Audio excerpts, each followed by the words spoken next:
pag ganito na yung sitwasyon niyang aso nyo guys, kailangan nyo lang ipasib dyan sa may puwitan niya. Ayan o, tumitigas na. Kumbaga namumula na dyan sa paligid ng puwitan niya dahil sa tumigas na poops dyan. Di ba? Kailangan mo nang ipalinis yan. Ganyan lang yung paglilinis sa mga aso guys.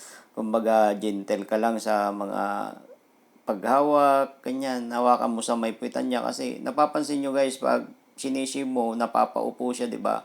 Pwede mo siyang masugatan pag di mo siya hinawakan dito sa buntot. Kailangan linisin mo yung paligid ng puwitan niya para makaginhawa na yung namumulang balat niya dyan sa may puwitan niya.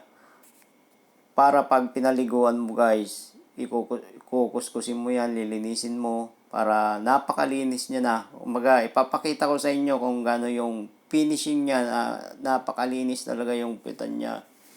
Para mabilis siya gumaling yung namumulang balat niya dyan. Ayun na siya guys, oh, di ba?